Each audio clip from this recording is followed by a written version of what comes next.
Welcome to the 25th Hour podcast, where successful business owners come so that they can learn some special time management strategies that will work for them so that they can have more time to do the things that they love. Today's guest is my friend, Diana Dibble. Diana is the co-founder and president of didnt Inc., and they are an award-winning firm that provides program management support to federal agencies. She's an expert on small business operations and growth strategies and regularly speaks on those topics. She is awesome. You will love this podcast. She has so many ideas, an infectious personality, and listen in, especially listen in if you have resisted paper planners in the past and aren't quite happy with the way your electronic planner is working. You're thinking about switching back to paper, she has some really great suggestions in that arena. I am so excited that Diana and I get to talk to each other and record it so that all of you get to listen in. Let me welcome to the 25th Hour podcast, Diana Dibble. Hi, Diana. Hi, Lisa. So good to see you. I know you also. Super excited. All right, here we go. And I'm telling you right now, Diana will share the real deal. What are some of the things that you do now that you know really help you stay in control of your day so that you can get the most important things done? Okay, so there's quite a few things. One is I give myself grace to understand that there's going to be things on my list that I'm not going to get done. I mean, I think that's the biggest thing, especially when you're type A. You're like, that's a list, I'm going to get the list done.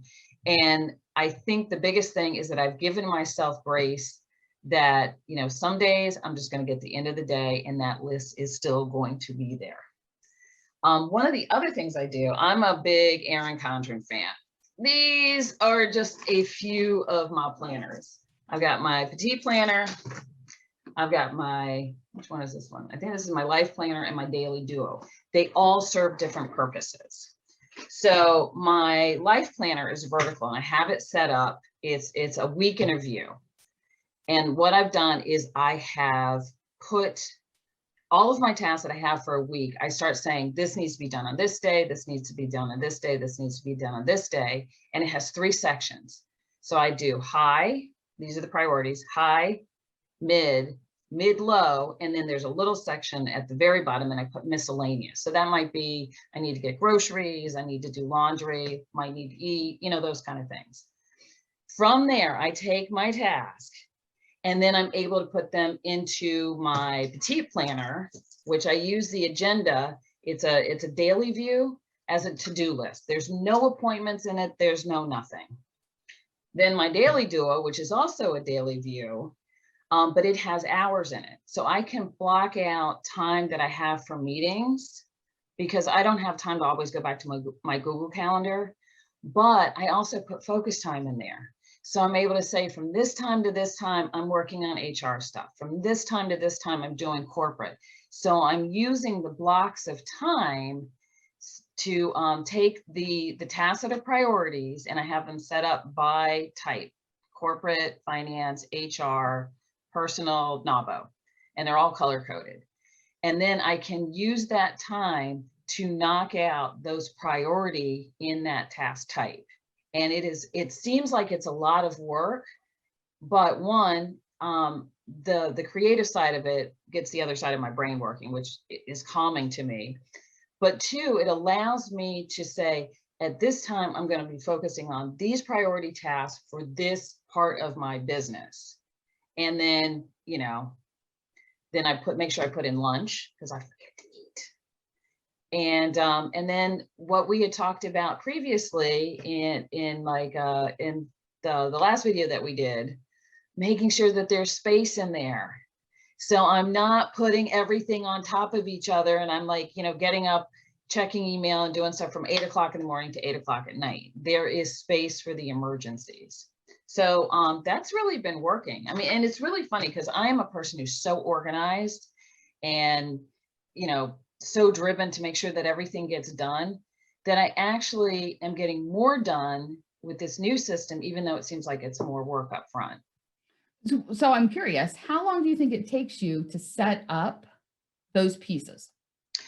So what I usually do is on Sundays, there's a woman who I'm friends with, Elena Sansino, who is a NABO Greater DC chapter member, and she calls these things brain dumps.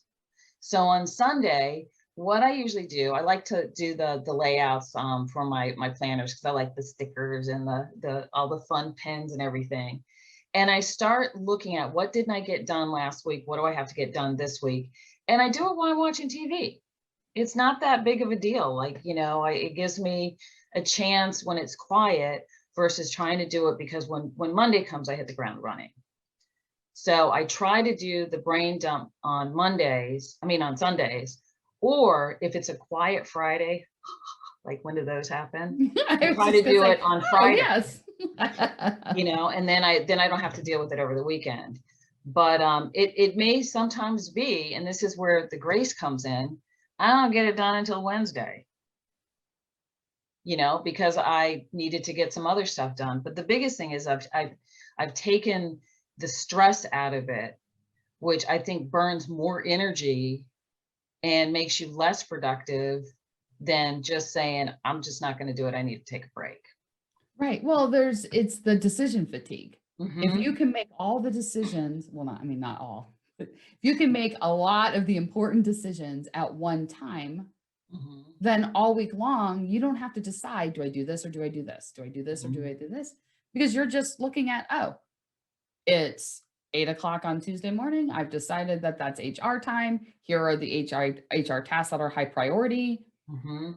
I'm going to go ahead and do that. Can you show us one of the pages with the stickers and everything on it? Oh, yeah, I certainly can. I can show you a couple, because I just did for yesterday. I think I don't have anything in here, so that's And I was like, I should have asked this before and make sure nothing's confidential. But I can show you this one. This is how I ended up doing the layout, and then I didn't need to do it. So this is my weekly view. And then this is the one that I did. I'm a little behind, so I haven't filled it in today. This is today and tomorrow, and I did it purple for purple rain. Right, because it's raining. Yeah. But you know, the interesting thing, and you know, you and I have talked about this before, is I get the stuff that comes at me 90 miles an hour, one from the side, one from the back, and I'm sitting here trying to focus on what's in front of me. And that happened last week. I can't tell you the specifics of what it was, but something that I didn't see coming that happened on Wednesday that should have been really, really small resurfaced on Friday. It took up all of my Friday, some of my Saturday, part of my Sunday, and a good portion of Monday. And normally, before you and I had talked before, I would have been like, I'm just going to stay up until 2:00 in the morning. I'll be crying, but I'm going to get this stuff done. And you know what I did? I just cleared my schedule and said, none of this is getting done today. This is a priority. Everything else has to drop. And anything that was real big, I made some phone calls and said, I need you to handle this. I need to take care of this other stuff. And that's been huge. Yes. That's been really huge. Right. So one thing I want to make sure I jump in and say, Diana has referenced a couple of times that we've spoken before. We're going to put the link to that in the show notes so people can listen to our previous conversation.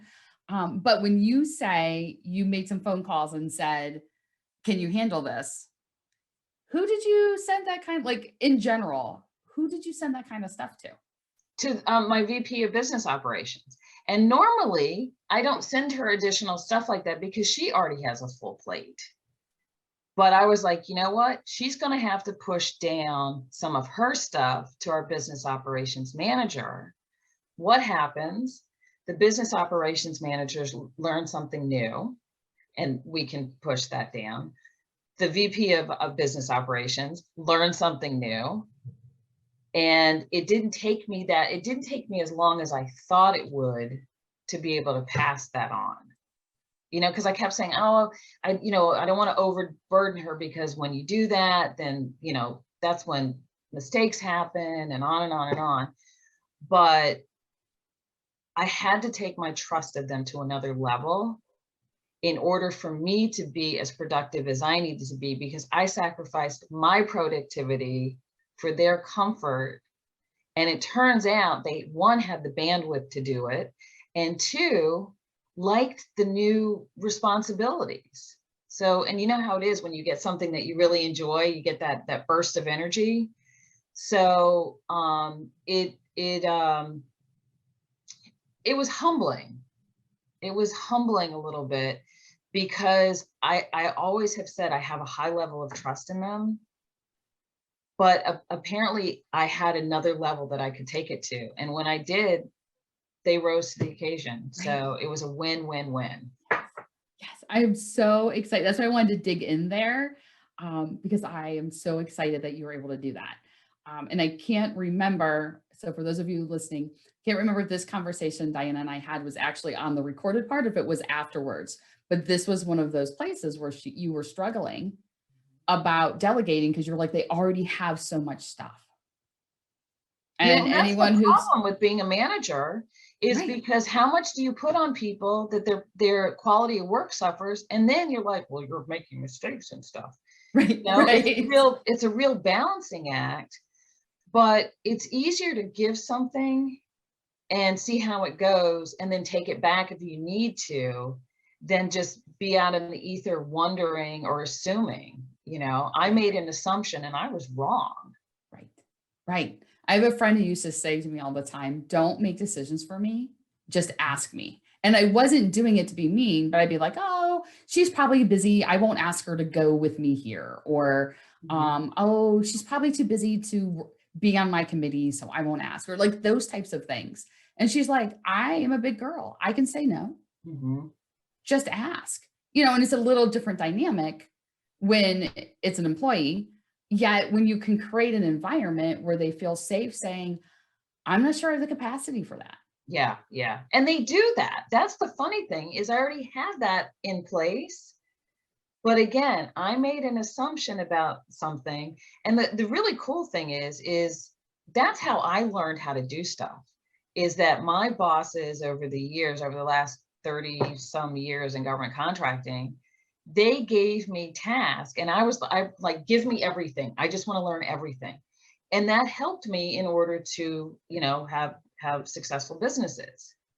And I'm always teaching them stuff, but I'm, very aware of not, overdoing it. But I couldn't ask for a better team to work with. And I say work with, not have them work for me. We work together as a team. And because of them, I've gotten even more productive. As we were talking earlier, when I had surgery 6 weeks ago, I had to give up a lot of control over things that I had a death grip on. And they got it done, and they did a great job. And they're like, oh, so do you want this back? And I'm like, no, I really don't. You keep it. Please keep it. And it's really great, because one, it's taken a lot of stress off of me, but there's times where I need to be reminded of things, and they trust me enough to say, did you eat? You need to go rest. You don't need to be here today. We have this, we have your phone number if we need it. And so basically I've been off for 3 out of the last 6 weeks.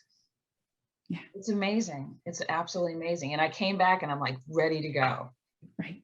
Well, and you built a culture so that you were able to do that and do that well. And I've never done that though. Yeah. 19 years in this business. I've taken off.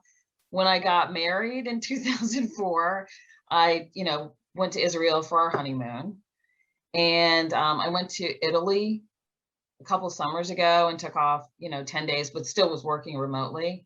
But I have never been so out of pocket, like radio silence. So nice. Right? So nice. It's so and nice. Now that you've tasted it, you realize this can be a new reality. Not necessarily that you're going to take a lot of time off, but there are projects that you have had to put aside Mhm. because of all this other stuff. And now you have the space to do some of those big things. That was the biggest gift you gave me. The biggest gift you gave me was say, you need to create space in your day. And that could be for a variety of things, emergencies, but even things like eating. Like, who thought you needed to create space? Because all of us eat at our desk, which is so bad for you. Right. But I was getting up and I was either going down into the basement or I'd go outside, but I was having to take breaks to rest. I mean, you can't work when you're in such blinding pain that you can't see. Right. But that was the greatest gift you gave me, was telling me to create space in my day. That's had the biggest impact on me. I'm so excited for you. I am so excited for you. All right. So I want to dig in a little bit. Okay. You've shared things that are working for you. And I'm wondering, how did you get here? Like, what are some of the things you've done along the ways that didn't work quite so well? Or, I'm not even going to rephrase the question. What are some of those things? You know, I don't know to say that things don't work. I think you tweak things. Like, maybe they're not working as efficiently. I started several years back using the Aaron Condren system. I talk about it all the time. I've always been a visual person, going way back to Franklin Covey when I worked for, I think it was Pepsi. They sent me to a time management class. I have to see things. If I don't see them, they don't exist. So trying these electronic planners and all sorts of stuff, I have to see, touch, you know? And so that was one of the things I found that didn't work for me, was the electronic. Even with my Google Calendar, I still write it in my Daily Duo so I can just look over and see it. Funny thing is that I use my Alexa and my phone for reminders about stuff, because I can't remember anything from one minute to the next. But I have found that using the paper, writing things down, helps me kind of imprint. Using the color system, I had gotten away from that. I was just using the same color pen, and I've always used notebooks, but it still, wasn't working. And I went back to what we learned in Franklin Covey, which was color code everything. So I started doing it so I can visually see, wow, there's a lot of green on there. I got a lot of finance stuff that needs to get done today. So those are the tweaks that I had to make. I think those are probably the biggest ones. Now, when you work with paper planners, they have so many different brands and so many different things, and on and on and on. So you kind of have to find the one that fits. That's why I have so many. But what wasn't working for me was trying to put everything into one planner. So that's why I have the Life Planner, the Daily Duo, and the Petite Planning System. And you're gonna laugh, these are my other Petite planners. Wow. This is my personal, and my business partner and I have another business. So things like my social media planning, the book ideas that I have, and all this other stuff goes in here. This is my health, which has a lot of gratitude and things that are related to it. It also has a fitness tracker and all that other stuff. And then this one is finance. So I have like budgeting, goal setting, and on and on. What I found is I cannot put everything in one place. I have to separate it out. So I know that if I'm working on something that, that's not directly related to the business, it's going to be in one of the other ones. If I grab my blue one, that's stuff that's business related. And within it, there's a separate, they're called journals. They're just like lined paper. I have a separate one for Navo stuff. So I have, everything I have to do for being on the board of directors and the chair of the advocacy committee. That's in one journal. Then I have a separate journal that's just training. So when I take training classes, that goes all in that journal. So I've had all the tools, and what I found that was not working was me getting away from the things that I knew worked for me. Right. Trying to, let's try this new thing, let's do whatever. And I went back to the basics. Yes. Yes. That's a long way around. But no, but I think what it but is. that's, I think that's the important thing. So many times when I work with clients, we'll talk about, well, what worked before? At one point you were successful. What did you do then and what's changed? And so many times I hear, oh, well, nothing really changed. I just got away from that.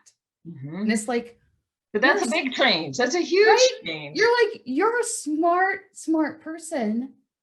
And then you kind of fall away, and then you recognize it and come back. And so what I'm laughing about is my gratitude journal is also pink.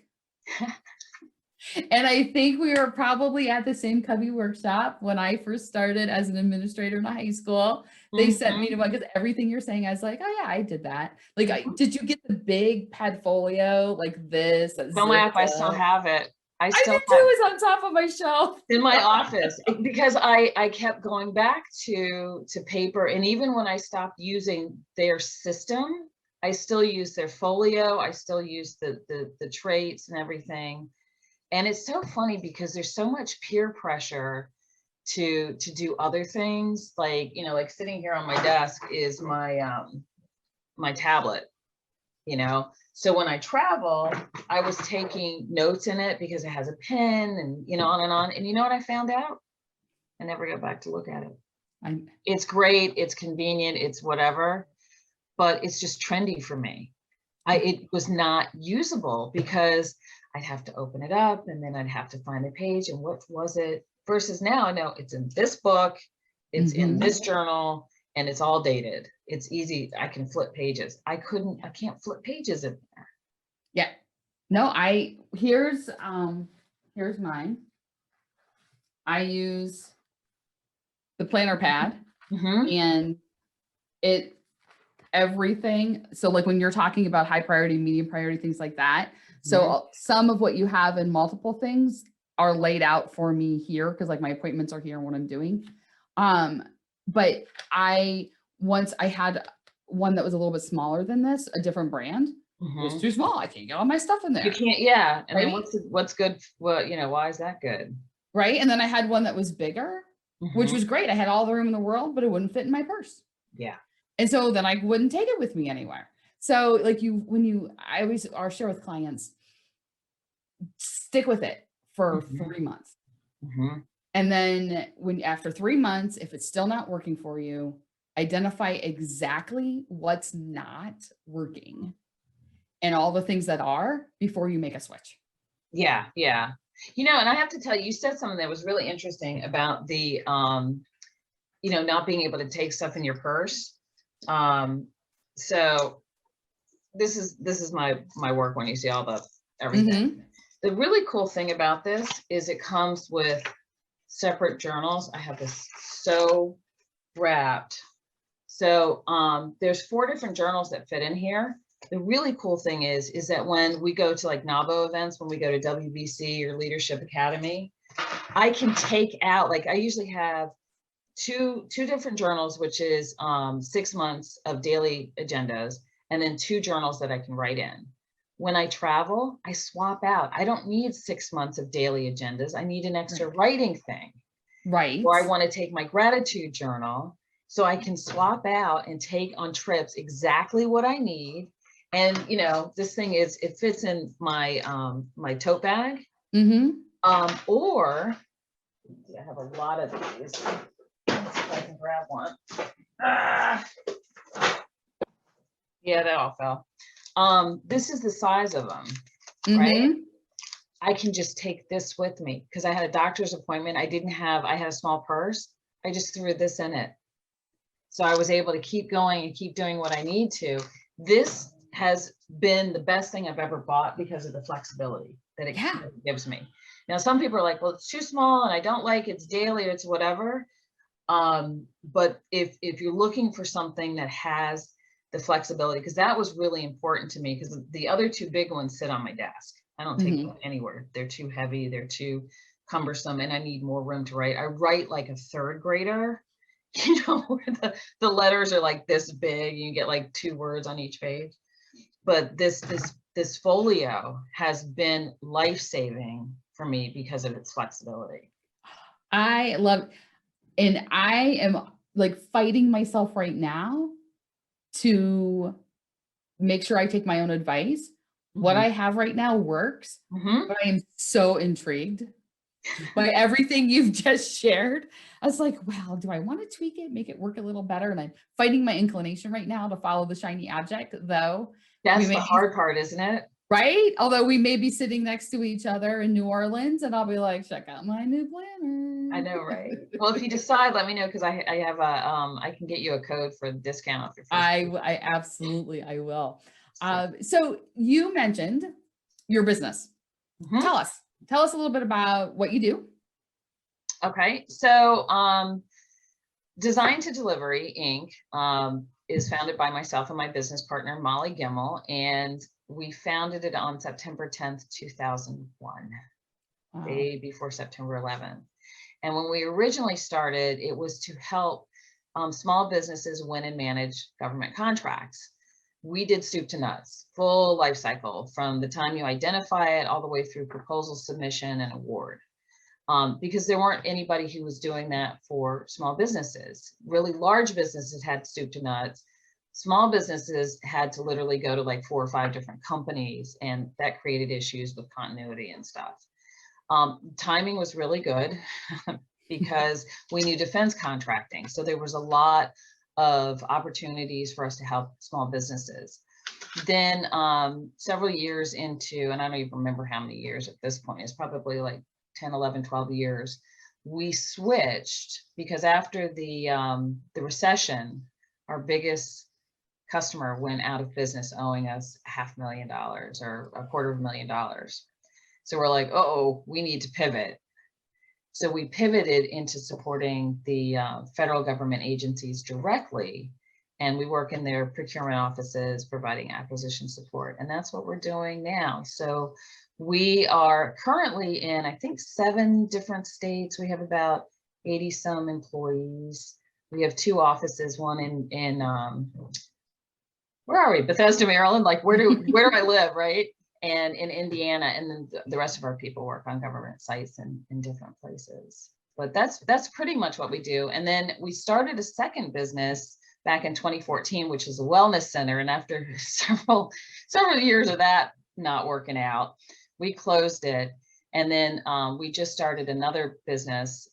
It's called M&D Adventures LLC, M&D, Molly and Diana's Ventures, where she's working on a book. I'm working on some stuff. And then that's where we're going to do our speaking, because we are targeting particularly women-owned businesses in topics like leadership, operations, because a lot of people, that's my sweet spot. And right. A lot of people don't talk operations, growing your business, and then also pivoting. I mean, our story, we started on a pivot.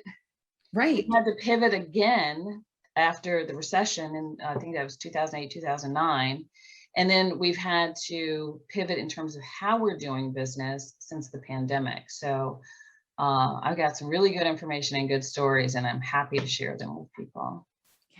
Oh, and I didn't put together your second business until just now. And I love the name. I like knowing both of you.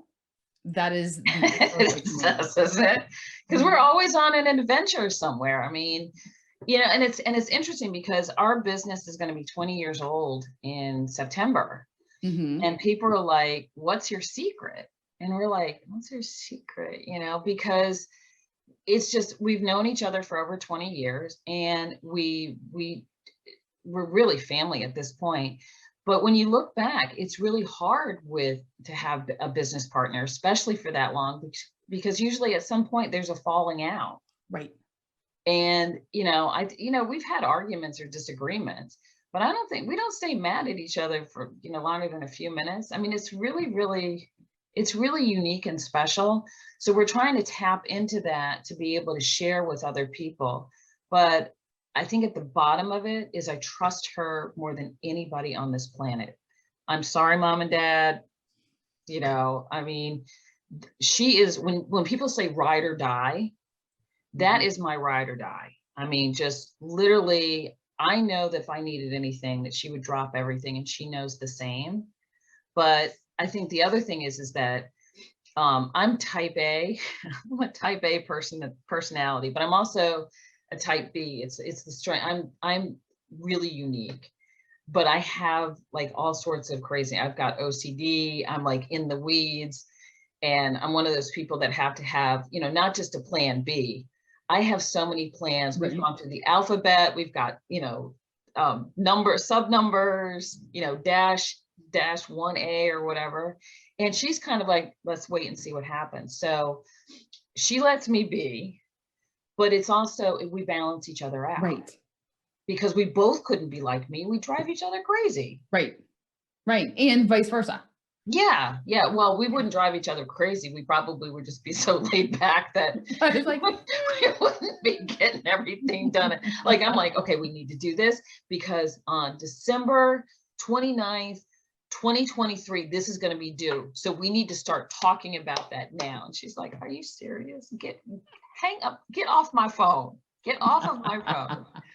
So. But it's so great when you can find that person and then continue to build the relationship, because it doesn't happen by accident. Like there's work being put in on both sides to keep this relationship strong. But we started the business because like my background was marketing, business opportunity identification, strategic planning, proposal development. Molly's strengths were proposal development, contract administration, and pricing. So when we worked together, we met at Deloitte and Touche. Well, I was Deloitte and Touche, she was Deloitte Consulting, and we worked in the federal practice. So we already had complementary skills. Yes. So we're like, we see this the same way, and on and on. So we decided to start the business because we knew with our skill set, we could, do everything from cradle to grave, which is what we call it in our industry. The funniest thing, when we started the business, she goes, I am so tired of contracts and this and this. I really want to do business development. I'm like, oh my God, I am so tired of marketing because that involves people and I get anxiety around people. So we switched. We switched our roles when we started the business. And I think that was key, was right off the bat being able to say, I don't want to do this. I like doing this. And I don't think we would have had the longevity we've had if we hadn't done that. Hadn't flip-flopped roles. Hadn't flip-flopped. Oh. And again, I'm like the techie. I have like all the gadgets and on, but I will not give up my paper planner. Molly is not really this techie. She doesn't have to have the latest whatever came out and on. She's like perfectly happy in that electronic world. It is the strangest combination of people, but it works for us. Yeah. I was like, it works and it works well. Mm-hmm. Yay. Awesome. All right. So we talk about things working and working well. And you know that when you're able to create that environment, you create, quote unquote, create more time. Because you have that extra 25th hour in a day. Mm-hmm. How do you like to spend that extra free time that you create? Ooh, that's a good question. I think it depends on the day. Some days I get into I'm going to cook and I'll, whip up something, amazingly gourmet. Some days I just want to go and watch HBO Max.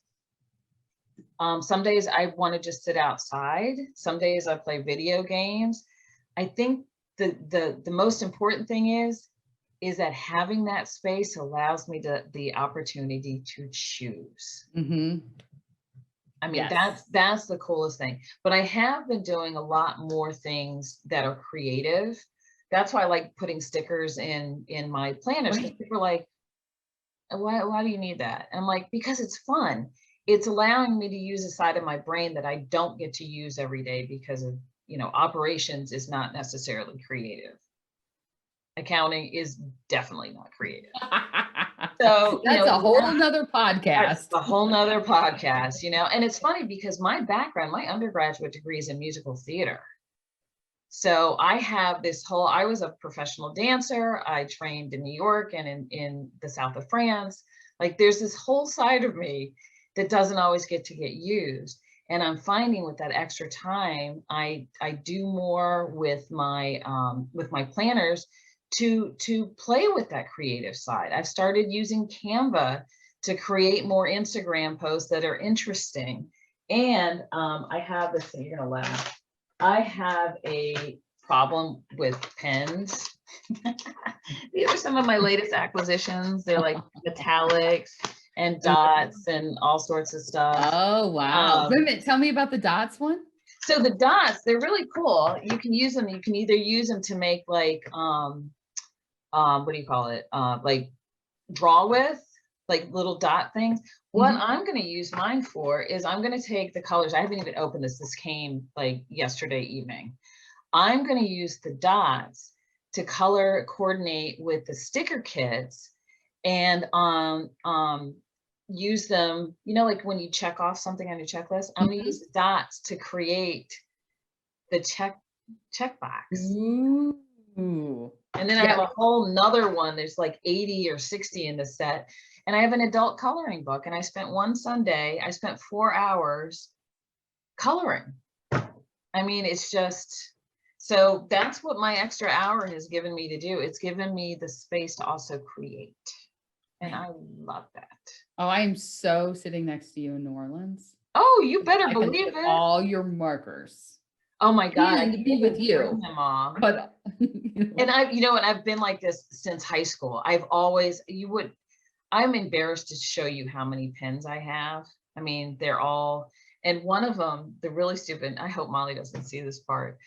I realized that this pack, because I saw it on the Erin Condren, they had a warehouse sale. These are metallic. I don't know if you can see them, but they're metallic. And I was like, oh, metallics, I have to have it. I have 3 sets of these because I had bought them when they originally came out, completely forgot about them. And then I ordered them and then they had the warehouse sale and I was like, ooh, those are on sale. I probably should get those. Completely forgetting that I have 2 other full sets. Yeah, so I should probably use some of that 25th hour to like reorganize and, maybe do an inventory. Right, reorganize your pen cabinet. yeah, it's pretty but that's what brings me joy. Right. And when people are working and they're really, really busy, whatever you can do to your business life to bring yourself joy will make your days so much easier. So whether it's having a planner that has funny stickers in them. I actually have a whole sticker book I just got that has curse words in it, which I'm like, oh, I need this. So I've used quite a few of those. Or if it's whatever it is, we're so busy. I mean, sometimes you just do something you don't think of. And when somebody says, oh my God, thank you for that. And you're like, oh, what? That's no big deal. No, take a minute, take that in. Because otherwise we just move from day to day to day, like, foot soldiers. And if anything that this pandemic has shown us is we really have to invest in enjoying the moment because you just don't know when the next one's not coming. Right. Absolutely. Which is the perfect place to end. Look at you. Brilliant ending. And thank you for your help because you've really impacted, and it was something really small. So you're probably like, oh yeah, you need to do this, but it's huge. It was like a tsunami of positivity that came from it. So I am so excited that our very, fairly quick conversation was able to give you that piece that was then able to have that ripple effect and work forward from there. So thank you for being our guest today. I so appreciate you. We'll drop all your contact info and all that kind of stuff in the show notes so people can get in contact with you if they need to. And you are the best. So you are too. I love you dearly. Thank you. Lisa here. I hope you loved this episode with Diana, and I'd love to know, what was it that most resonated with you? What is it that you think you're going to take action on? Let me know. Shoot an email over to lisa@impactivestrategies.com, and I'd love to hear what you're going to take action on. And if you are ready to delegate like a pro, like Diana did in this episode, check out delegatelikeapro.com. It's a group program that will help you delegate easily and successfully in 28 days.